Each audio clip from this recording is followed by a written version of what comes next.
Green light, they're away. And they're all in their positions, ready to go. There's the light up. In true Mildura style. The green light's on. It was a beautiful start. He's trying to get It's a bumper week of burning questions. Ryan Phelan filling in for Tim O'Connor this week, and we've got a bumper program of stars lining up here today as well. Andy Gath, who was obviously a regular contributor to Burning Questions. G'day, Andy. G'day, Ryan.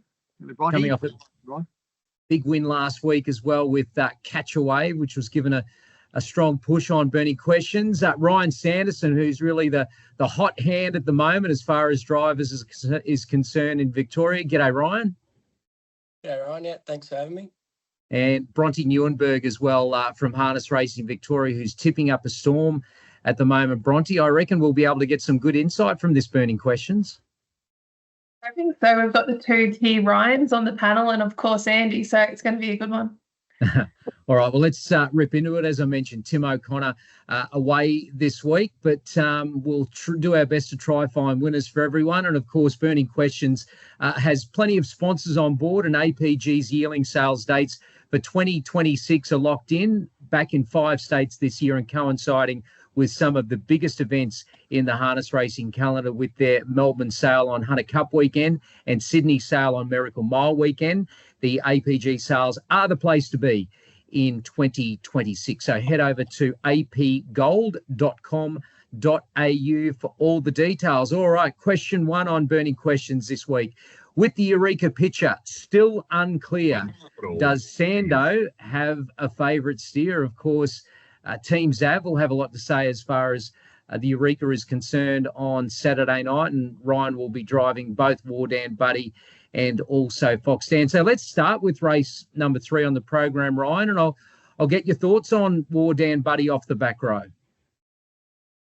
Yeah, obviously he's been really good since having a little break. So he went to Menangle and ran a really nice mile there, and then obviously was won the second row over the mile, and they went 52. So both runs have been full of merit, and over the 2200 this week will be interesting to see if he can keep that good form up. But he's been feeling really good lately. So hopefully make it a bit hard for teams have to decide again if they both do really well this week. So I expect Wardan to be pretty good. Yeah, so we'll get to Foxdan in just a moment. Let's drill down into this race 3, because I think the key is the step up to 2240, isn't it? Where you've got He's From Heaven, who chased home Wardan Buddy pretty well into a place last time, now drawn the front row. Ryan, there looks to be good early speed. Cosimo can come out, Ultimate Vinny Helliver. He's From Heaven, you would think James would be trying to get in front of you, and that might be the key. How did you see the map for you, and how did you think you would work into the race? Yeah, I kind of thought He's From Heaven might be able to ultimately find the lead, whether or not he might have to do a little bit. Ultimate Vinny likes to come out, and also Helliver, has a really good gate speed, but, would probably look to, both would probably like to be sitting behind him. But, yeah, I kind of thought if, Dangerous gets off the fence, El Pembroke and Cosimo might be able to sort out some fence positions and hopefully, not be, completely last, but hopefully we get a good run through and close enough. He, he seems to do really well with his sit, so just kind of hoping that there is a bit of pace in the race. If not, then, going to have to change, the plans. But, it kind of felt like Herbie might get a little bit of an advantage, but, hopefully it's a bit of an evenly run race, so we can, capitalise on it. Well, Andy, there's been no more dominant force in free-for-all racing here in Victoria in the past couple of months than you, whether it's with Catchaway last week or Yambuckian, who's just been flying. The 2,240 metres, though, as a free-for-all distance, do you view this quite differently in the setup and how the race often plays out than the shorter trip? Yeah, it probably does, obviously. A lot of these horses, there's not one horse rated 120, which is our ceiling on a lot of our horses. Then sometimes some of these free-for-alls, there could be 500 or 620 raters in it. So there's a few, horses working their way up to this class, and probably just a few just a touch, below that level. So depth-wise, it just does lack a little bit, but, there's no doubt some of these horses are really up-and-comers and going to be, genuine 3-4 horses in 12 months' time. So, yeah, he's pretty versatile, War Dan Buddy. He can come off speed, he can sort of make his own luck, and he's in pretty good order. And obviously, this is his last run.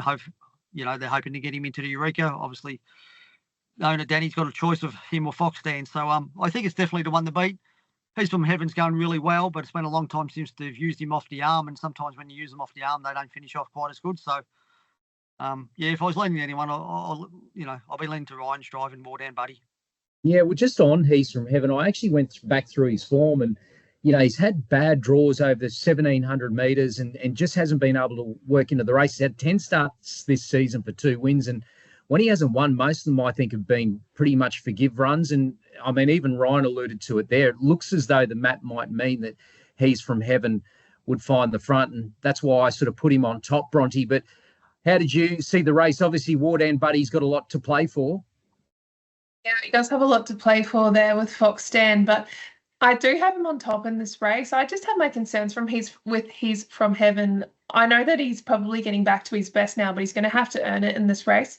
I also have a bit of a question mark on Ultimate Vinny coming out of Barrier 3, because this horse, I know that he's first up, but they can sometimes just decide they want to hold with him. And trialled pretty well also.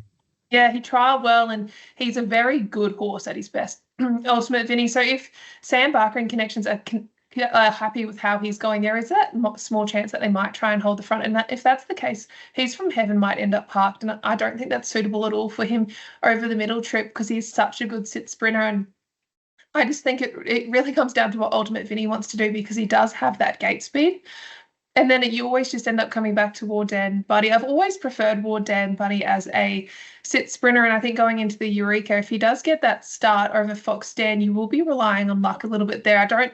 I think in these sort of races, he absolutely can make his own luck, but if I was going to toss up between him and Foxdan, I think Foxdan probably just has that little bit more versatility. Maybe not as much of a high-speed horse, though. There's just a very, very quick sprint there with War Dan Buddy. So regardless if he ends up back in the field, I still think he wins this race.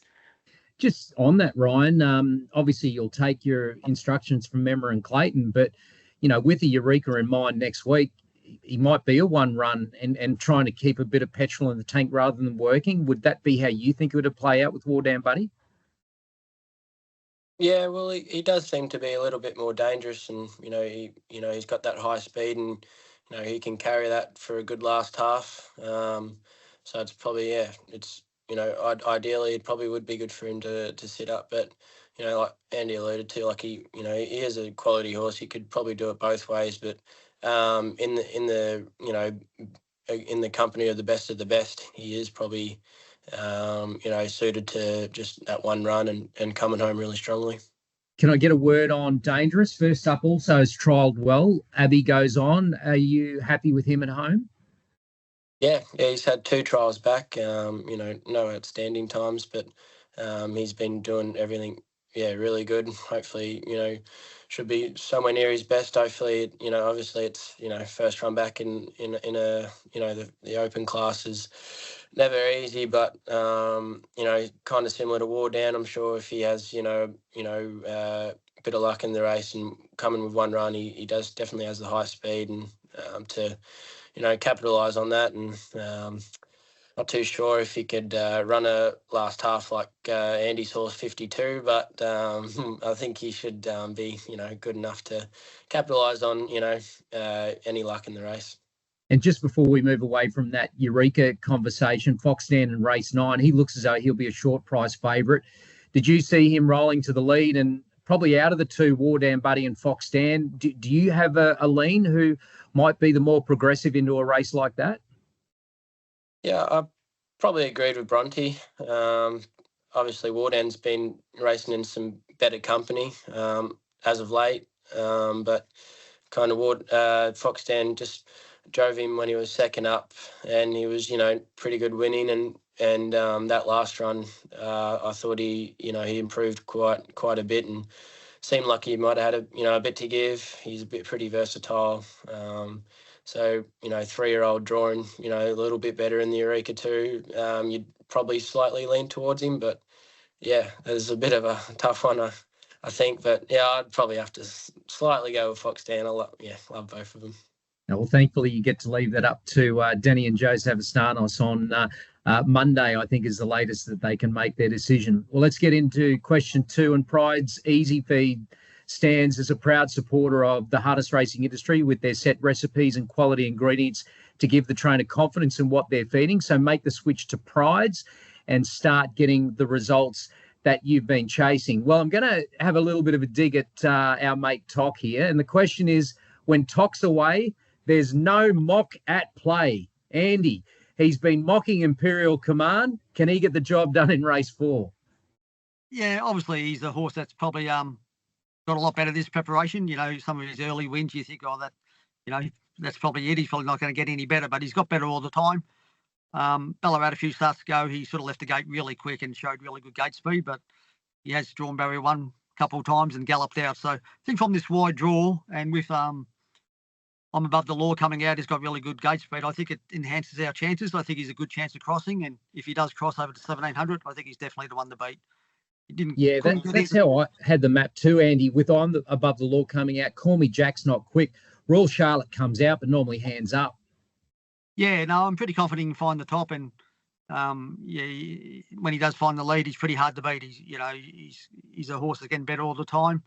Last week he couldn't get into the race, but he still ran the fastest last half. I think got home 56.7. So yeah, he's in good order, and yeah, a lot of annoying owners in him, but that's the way it goes. Do you worry about him obviously giving away a little bit of a ratings edge here to horses like Kai Valley Maven, for example? Promised Dream ran pretty close to him when he won. I think it was about 4 runs ago when he was able to lead from the outside draw. Yeah, obviously, every metro race is pretty hard. They're not gifted to you, and all quality horses that you got to race against. So, yeah, obviously, being a lowly rated, he's got the advantage of the barrier draw over his competition, and just been over. I think 1700 for trotters on the back road's a lot harder again than for paces for whatever reason. So, he's got the advantage over him, and it's going to be hard to beat. Bronte, did you see things any differently here in the trot race 4? Yeah, I do have Imperial Commend on top, but I just think it's probably not that easy. There's a few question marks on a few horses in this race. Kai Valley Maven, he's obviously a talented horse. He can get it wrong. Really bad barrier for him. Six Nations is an interesting horse because Kelly Stewart Mitchell's team is absolutely flying. It's first up here, but he probably goes best first up because I think this horse does have a few niggling issues and you can't race him that much. So I'm sure he's going to be really well going into the race, and he does have the ability. So it's just where he's at. James Herbertson's taking the reins. And another horse I like in this race is Lincoln Bio because she has the worst luck as well sometimes, and she draws barrier 1. So she's going to get that perfect sit more than likely behind Imperial Commend. And I'd be quite nervous if I had Lincoln Bio on my back if I was on Imperial Commend up the straight. So you even have a horse like Perfidious Soup at one point was in the Great Southern Star heats a few years ago. So that it is a very quality field, and I think Manners comes into it, but I will be sticking with Imperial Commend. I wouldn't want to see him too short in the market, though. Ryan, no drive for you in the race 4. Who do you think? Who would you like to be sitting aboard? Yeah, well, I do like watching Lincoln Bio, but yeah, if Andy's confident, then I'm confident with Andy. So I'll just go stick with the man. No, look, I'm pretty confident on Imperial Commend as well. I just like the short trip. I like the map, and I like the way it's going for one of the best in the business, Andy Gath. All right, let's get into our next question. And Logical Staffing Solutions provides labour hire and recruitment services to the transport, warehousing, automotive and manufacturing industries. The logical solution for your staffing needs. Well, we go to the very last race, race number 10 on the program. The clash of quality 3-year-olds may be late, but it's certainly worth the wait. This is a great 3-year race. Team Sanderson's got a couple here, Ideal Bandit and Chains of Mickey. But Ryan, you're driving Storms Collide. Team Gath has My Ultimate Barney, who probably looks well suited back to a race of this caliber. I might actually start with you, Andy. I know you've got a terrible draw here with My Ultimate Barney, but I guess he's sort of been racing up in grade just with where his rating's at the moment, back to a 3-year-old class, but a sticky draw. Your thoughts? Yeah, he's never really had a good draw since I've had him. When I first got him, he went to Bathurst and he sort of knocked him around a little bit and took a couple of runs to find his form again. Then he drew outside Cedar Stars and ran him to half a head in a race at Melton. Then he won 2 races over the 2200. One of them he sat in the death and won over 2200, which is pretty rare to do at Melton. Because generally less than half a dozen horses can do that each season. So he's a quality horse. Getting back to 3-year-old company, but saying that, he's got some real good quality 3-year-olds that he's up against. He trialled pretty good on Tuesday. He had a little bit of break after his last couple of runs, so he's in pretty good order. It's a horse that we think is going to have a really bright future. We think he's a free-for-all horse, going forward in 18 months' time. So, yeah, overcoming the draw is the toughest thing. Obviously, Ryan Choice, driving the main horse, Storms Collide, who's come back really good and's got really good ability. So, not sure how he's going to map, but, I think going forward he's going to win plenty of races. So, he'll go well on Saturday night. Still might be just a little run short, but going forward, I think as soon as he's drawn the lead, he'll be winning. Yeah, I really had a tendency to agree. I mean, I would have loved to have seen him drawn inside Storms Collide. I think that might have been a really interesting race. But, Ryan, the map does look really favourable here for Storms Collide. I mean, what I've seen, I probably only really had Major Crunch and Owen the Saint sort of probably punching forward. But tell me about the other two that you'll know a lot about, Ideal Bandit and Shades of Mickey, and just their gate speed for starters. Yeah, obviously, Ideal Bandit, he's won all of his races in front, but hasn't really been pressured out the gate. So he comes out good without being great so far, but just hasn't really been tested. And I only had the 2 starts for Shades of Mickey, but he's a nice little horse, probably a little bit out of class, I'd say, at this stage of his career. But I'd just say, there's a couple that will be coming out, so he'd be, I'd say slotting in. I thought it was probably very ideal to have a bit of an advantage on Andy's horse because at his best he's a really nice horse and very dangerous. So I thought if I haven't really spoke to Clayton or Emma about tactics, but I kind of thought it would be pretty positive early and see where we end up. Yeah, he's an interesting one, wasn't he? His 2-year-old season, like he looked good, but I didn't think that he was in the A-grade part of the barn there for Emma and Clayton. But this time back, does he give you the feel like he's just gone to another level? Yeah, well, obviously Cam Hart came to drive him first up, and he was parked. Probably wasn't in the greatest of metro races, but he showed some good versatility and then gave me a really good feel out in front a few weeks ago. So yeah, he feels he gave me a really good feel. So I thought it'd be very competitive in this race. It sounds like he might be your most confident drive, but I haven't asked you about Sagano in race 8. Maybe he could be your most confident drive too, Ryan, on Saturday night. But look, he gives away a bit of a ratings edge to some better drawn horses over a short trip, and you're drawn the extreme outside of the back row there over the 1720. How did you view Sagano's chances, although he's going to be a short price favourite? Yeah, obviously it's never ideal drawing 5-second row over the mile in any metro race. I think we follow out just as well. I followed it out on Foxdan one night and got not too bad of a run through. That might be an option just to get a bit of an advantage. Otherwise you slot back and you're running a really solid 1,200-1,300 metres, which is, can be hard. I really like the horse. He gave me a great feel winning at Melton a few weeks ago. Just obviously have to talk to Clayton Emma about what they'd prefer to do. He's obviously the class horse. Just need to point him in the right direction, hopefully. Hey, enjoying driving for the state's leading stable? Are you enjoying it? You're feeling the pressure? What's it like to deal with Emma and Clayton? Give us a bit of insight. Yeah, it's been really great dealing with them, actually. It's, they kind of back me and they've been really good so far. And, driving just the quality of horse. I think, every driver strives to, jump on some quality like they have. So I definitely cannot complain. And, just really, really loving just jumping on these quality horses and, hopefully, doing a good job for them. So, it's been good. It's well deserved. You're a fine young driver who's had an incredible couple of years and come from a great family as well. So well deserved, Ryan. All right, let's get into our best bets. Thanks to Sharp's Bakery in Birchip. Now you can go one of your own that you're racing on Saturday night, or you can go another. Look, I think ladies first, Bronte. What are you tipping as your best on Saturday night? I think I'm going to be sticking with the ladies here and go with Ever Justice, because I quite like In an Ideal World race 6, number 5.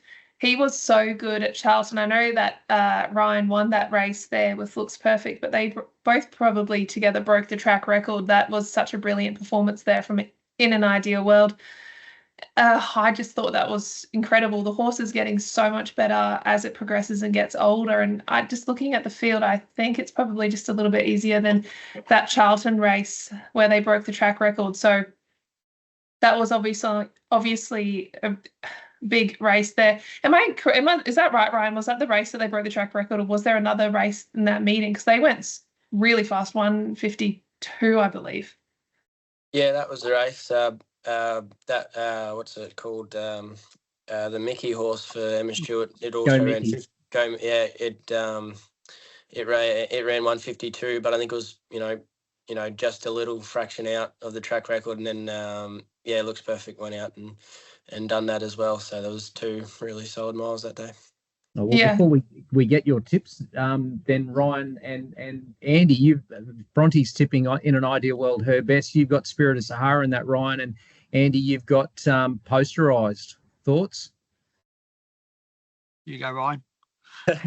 Well, drawn 7 over the miles, never great, and obviously, In an Ideal World possesses great gate speed and will run a hot mile, so it'll be pretty hard to chase. Been really happy with our fella. Really, he's been running some decent races as of late. I expect him to not be far away, but it does look like In an Ideal World will be pretty hard to beat with Bronte's choice.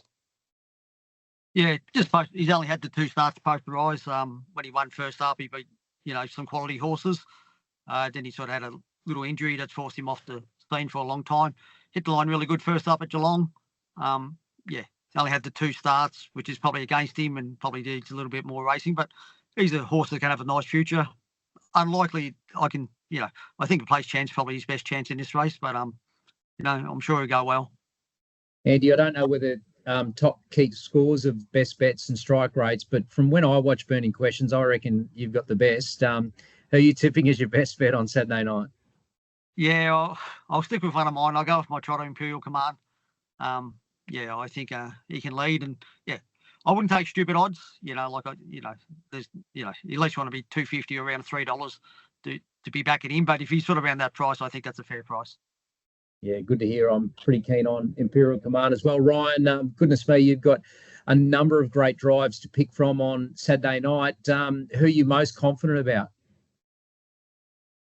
Obviously a few of them will be pretty short. I liked Fox Dan off the front row. He's been doing a lot of work, or just a little bit of work from the back row.